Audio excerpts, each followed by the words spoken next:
Good evening.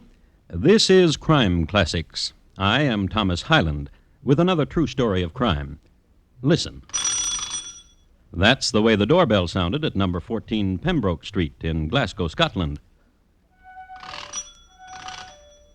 That's the way it sounded if a fellow was impatient. If he had just come home from Madeline Smith's house on a March day in 1857 and really wanted in. His name was Pierre-Émile Langelier, and the door was in his way. Why didn't someone answer anyway? Here comes his landlady. She gasped because Pierre was her favorite lodger, and he looked terrible. Awful, standing there in the doorway, swaying, before he fell on his face. Dead. Tonight, my report to you on Madeline Smith, Maid or Murderess. Which? Crime Classics, a series of true crime stories from the records and newspapers of every land, from every time. Your host each week, Mr. Thomas Hyland, connoisseur of crime, student of violence, and teller of murders. Now, once again, Mr. Thomas Hyland.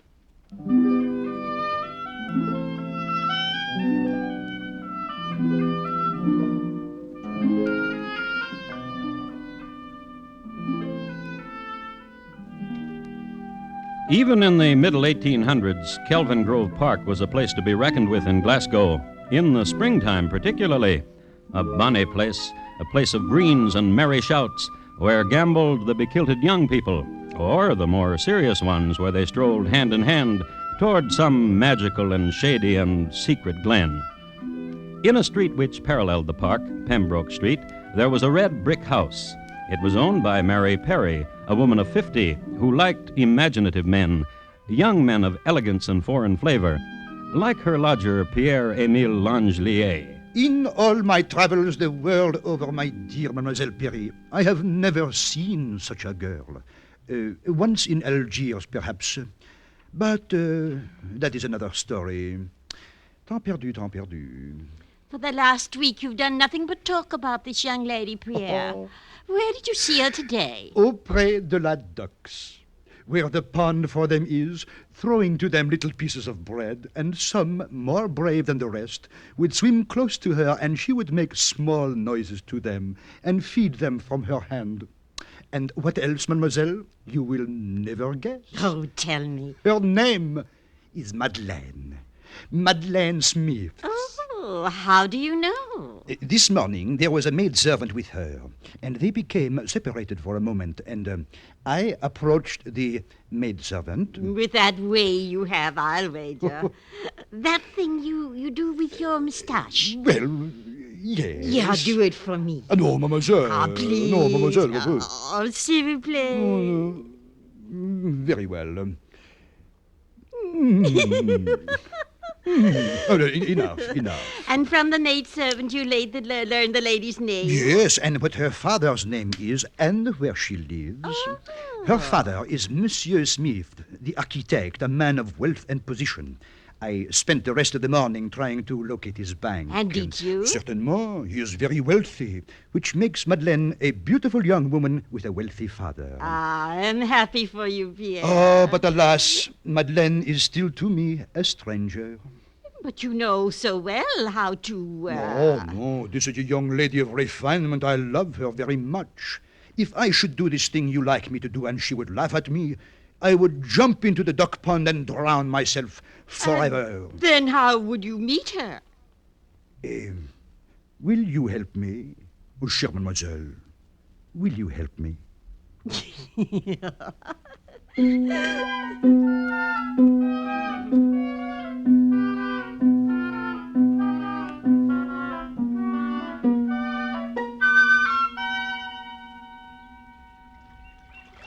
Oh, greedy, greedy, greedy. Oh, very well. Here's one for you. Here now. Here's some bread. Here you are, you lovelies. Bread for you, and you, and you. Isn't it a lovely day? I beg your pardon? I said, isn't it a lovely day? Oh, yes, it is. The ducks seem so, frisky today, don't they? Except Abby. See how she sulks there. Here, Abby. Here. Oh, sulky duck. Young miss, Yes? you come here every day, don't you? Why, yes. I watch you from my window from across the street. Why, whatever for? Oh, such a young thing and beautiful you are, which is such a joy to an old lady such as I. To an... What's the matter? I have a pain. Oh, dear. Where? The nasties. They come on me. I think I'll faint. Oh, my. I'll help you over to the bench. And here, put your arm about my waist and... Careful now. Dear ladies, may I be of some assistance?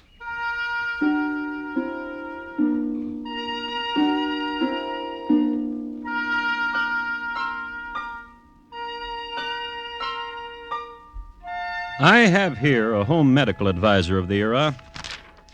The nasties, also known as the vapors, a sudden attack of malaise, predominantly in the female sex, usually preceding a faint. Symptoms: loud noises in the ears, quickening of the heartbeat, and dizziness. Make patient comfortable and apply smelling salts. Now, lie down here on the bench, madame, and we will try to make you comfortable. Now, if there were smelling salts... I have smelling salts. Oh, how beautiful of you. What? Quickly, the smelling salts. And that's the way they met. Mary Perry inhaling the smelling salts, and the two young folk looking at her, concerned. Then the two young folk looked at each other and became more concerned and trembled a bit. And the symptoms they felt were quickening of the heartbeat, dizziness, and loud noises in the ears. And they did what young folks most always did when they are met in Kelvin Grove Park. Somehow their fingertips met and their hands, and they strolled and they found a shady glen. Miss Perry watched them disappear with a happy tear in her eye. She had done her bit for Pierre.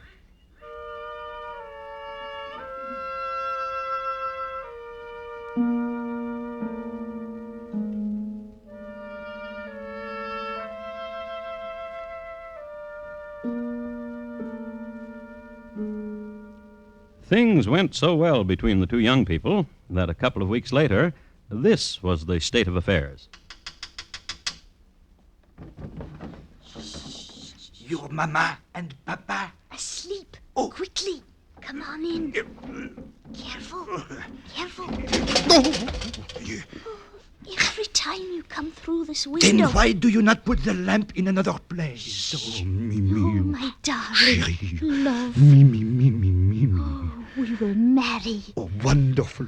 Oh, Mimi. Right away. Then you've talked to your mama and your papa. Yes. And they are happy. They are overjoyed. No. But you said... We can still get married. You have a job and I'll work and... You? Work? Oh, What's the matter? the thought of you at work, stitching and sewing, or at the laundry, with these fingers, these precious little fingers. Oh, Pierre. In other words, your mama and your papa. Will disinherit me if I marry you. I refuse to have you disinherited. Then we won't get married? No, somehow, What? it is more romantic this way. Letters to each other each day, and the clandestine meeting, and the kisses, and the... I know. The hot chocolate. Oh, yes. It should be boiling now. I bring it to you.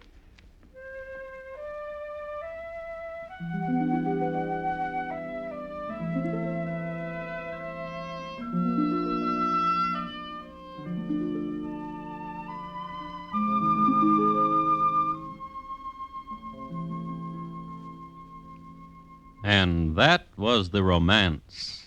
My own beloved, you have just left me. Oh, sweet darling, at this moment my heart and soul burns with love for thee, my own sweet one.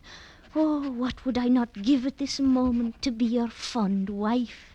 I love you with all my heart and soul, sweet love. To which her lover answered, My dearest, beloved Mimi, since I saw you, I have been wretchedly sad. Think of the consequences if I were never to marry you. What reproaches I should have, Mimi. However, as soon as your papa pledges not to disinherit you, there will be a wedding the likes of which... and the meetings. Oh, pass zut, And the nourishment. Ah, oh, Mimi, the hot chocolate of my Mimi is... Oh, Pierre. oh my darling. No, listen. Yes? We have been meeting like this for 6 months now. 6 months of paradise and bliss and When will we marry? Has your father changed his mind? Today my father introduced me to a young man. Who will quickly fall in love with you and die in despair for your love. Oh, Mimi. Wait. Mimi. Why?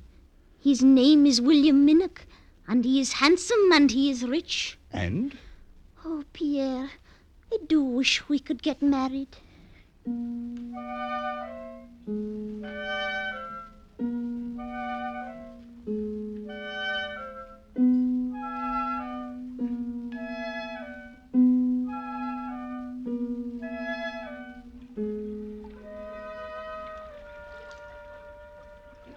And that's the way it's done, Miss Smith.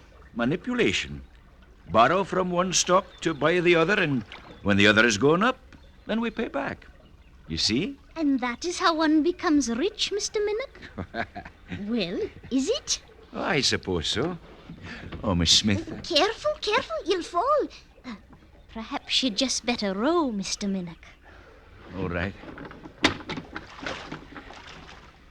Miss Smith, Yes?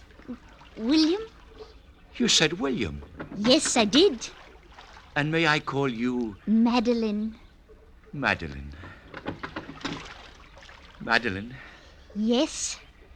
it's 2 months since I've known you. Yes. Last night I spoke to your father. About me. How dear you are to me. How much I love you. And what did my father say to you? That if you'll have me, he would be very happy. Oh, Madeline. I don't know. I just don't know. But you must. These wonderful days together, you've given me hope. Oh, William, Aye. put the oars down. Now, come here. Kiss me, William. Why, William, that was very nice, William. Very nice indeed. Madeline. Madeline. Oh, Madeline. Madeline.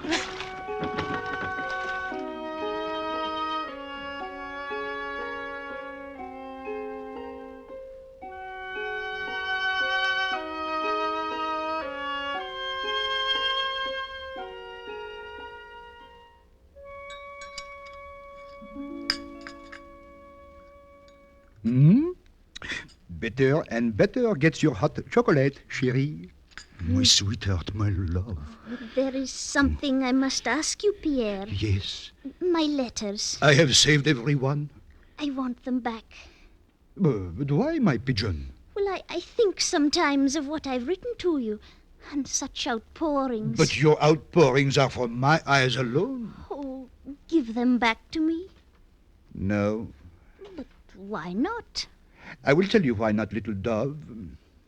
If you look with love at another man, I will take the letters to your father and prove to him that your love for this another man is a passing thing, and that your love is only for me, your true love, who you will marry as soon as your father puts aside a suitable dowry for you. I see. Of course you do. You are blackmailing me, Pierre. Oh, love, love, come to me.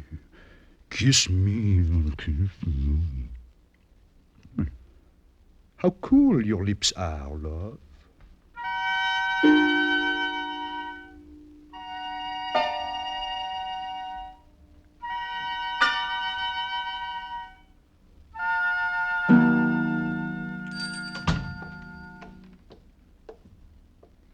apothecary. I would like 5 ounces of arsenic. And you know how Pierre liked his hot chocolate.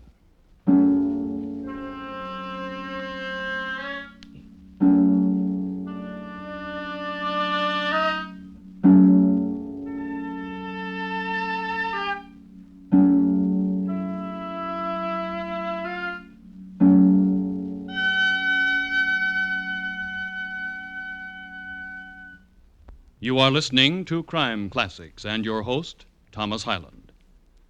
This Friday night, Mr. Keene, tracer of lost persons, will be looking for a killer with purple hands.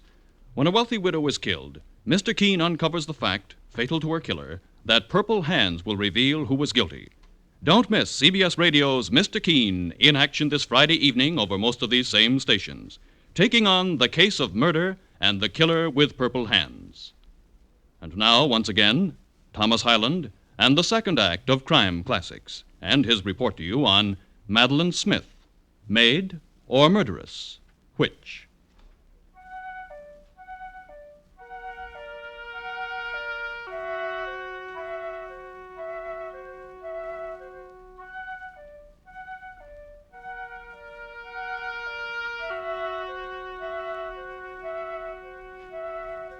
A few words about arsenic.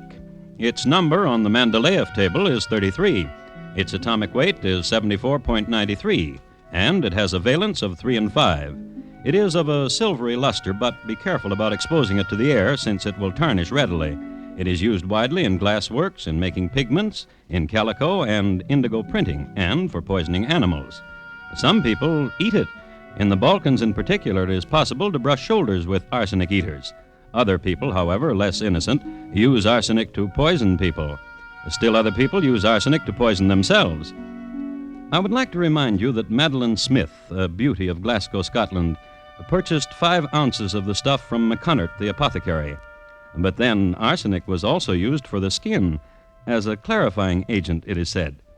Madeline purchased it, went home, had dinner, chatted with her folks, waited for them to sleep, put some hot chocolate to a boil, returned to her room, waited a bit, and opened the window. Oh, chérie, chérie. My darling. Vraiment? What? Truly? Why, of course you are my darling. Then what about Monsieur Minoc? What endearment did you name him? Guppy? Sweet bun? What? Lovey? Honey pie? Ginger snap? What? I have seen you. Spy. Because only I am a man in love. Therefore, I am capable of every ruse. What is spying to a man in love? If you loved me, you'd give me back my letters. Oh, letters. Oh, my darling, give them back to me. If I did, how would I keep my heart warm when you are not near to it? How would I be... Stop it. Of course. Now, come to me. No. Pierre, Yes. you are cruel. Cruel and gentle, sane and mad, the prerogatives of a man in love. Yet you would show those letters to my father. To your father, to your mother, to the man on the street, anything to keep you from another. Pierre, Yes, little pigeon. you say that you've seen me with Mr. Minoc. How? I was behind the bush in the park, near the glen that we used to know. And? I heard Monsieur Minoc ask over and over that you set a marriage date. I heard also your laughing, but I did not hear your saying no. Father said I might marry him, Pierre. Then tell your papa you do not wish it. Oh, Madeleine. Yes. This morning I read again your letters. Such letters, such warmth, such eagerness, such ardor, such... Oh. Is there chocolate, Mimi? Oh, always. I'll fetch it. Oh, little pigeon.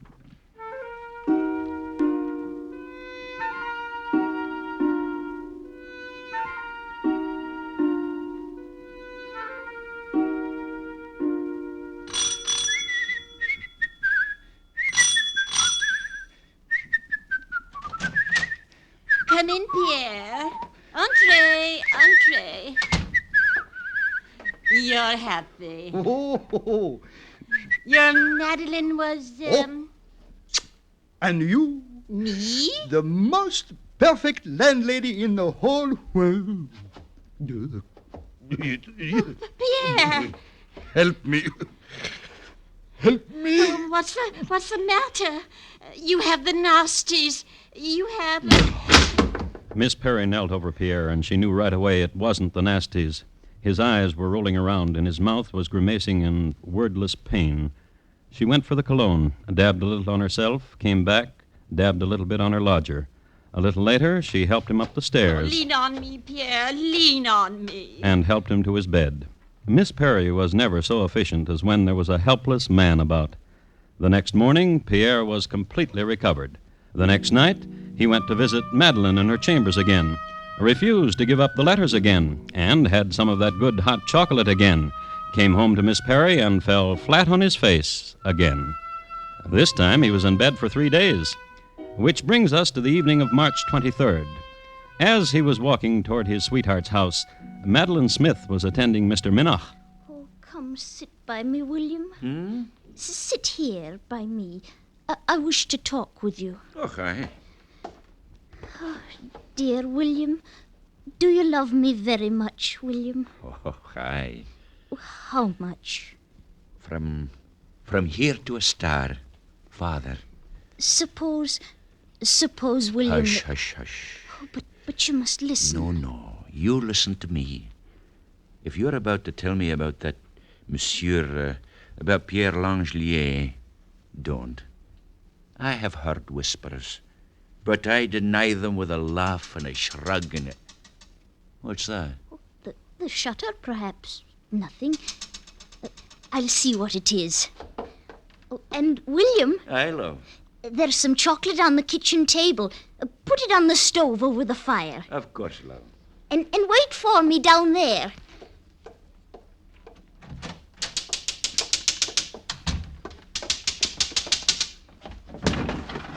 Chérie. Quickly, come in. Oh, I have missed you. Oh, my darling. 3 days I was in bed, and my thoughts of you always, dearest Mimi. I know your thoughts fled to me and caressed me and warmed me. Vraiment? Truly. Oh, was there ever a love such as ours? Never, never. Oh, never. And eventually, What? we will marry. Did you know that?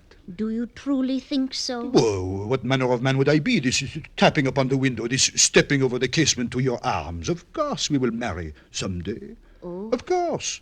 For each day, each night that I come here to you and hold you close, I bind you closer to me, and there is no escape. No escape. None. Pierre, Yes. haven't you been feeling well? Well, I said to you I was in bed for 3 days. Why? From what illness? Of all over. Twice. Oh, Each time I have left you, the last 2 times, I have gone to my lodging house and I have sickened. oh, Madeleine, I know just the thing. oh. Hot chocolate. I'll fetch you some. Guppy.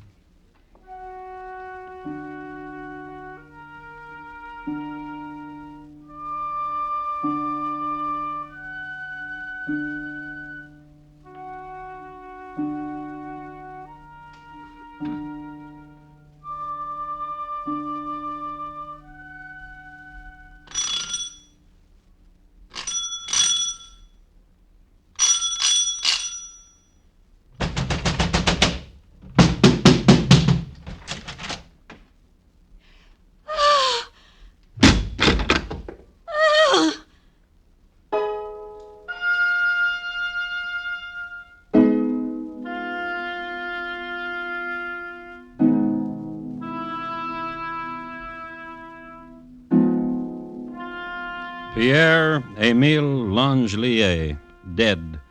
He was buried Thursday, March 26th, and on Monday, the 30th... Look at those letters, sir. I told you she poisoned him. These letters, sir. They were in his room. I was the dear man's landlady, and I demand the police read these letters. The police read them. On Tuesday, they dug Pierre up again, shipped him to the laboratories, and the skillful men there found 86 grains of arsenic in his body. That same day, Madeline was arrested, charged with 2 counts of attempted murder and 1 count of murder. and brought to trial on the 30th of June. Madeline herself did not testify, but Mr. Minoch did. I am a merchant in Glasgow.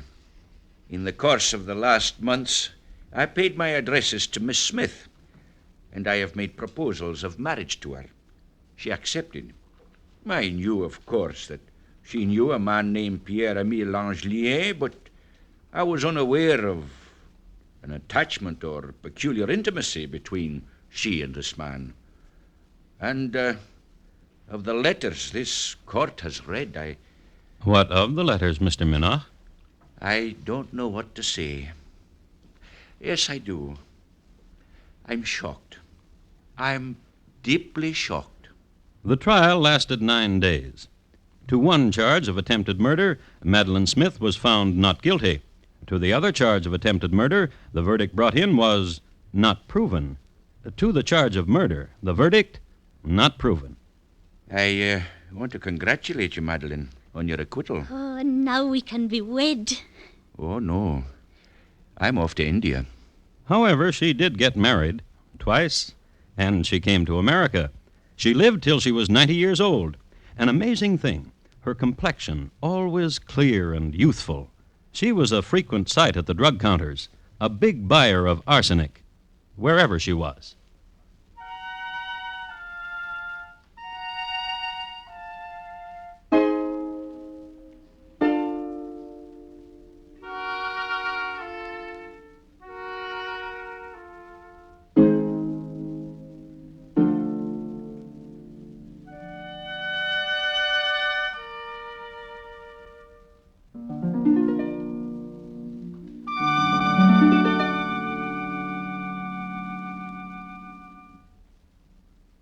In just a moment, Thomas Hyland will tell you about next week's crime classic. Madeline Smith, tonight's crime classic, was adapted from the original court reports and newspaper accounts by Morton Fine and David Friedkin. The music was composed by Bernard Herrmann and conducted by Wilbur Hatch, and the program is produced and directed by Elliott Lewis. Thomas Hyland is portrayed on radio by Lou Merrill.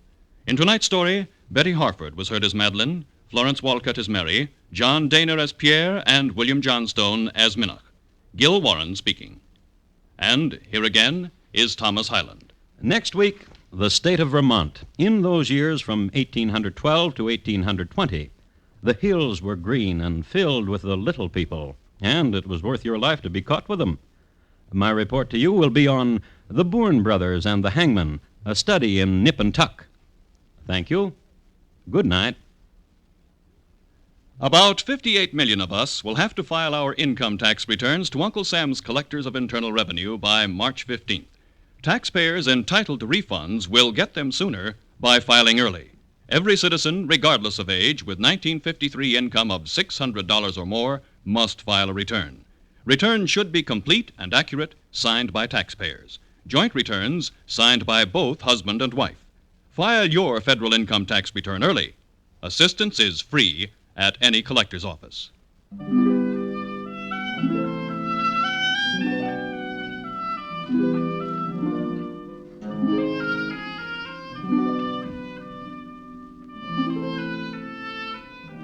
America listens most to the CBS Radio Network.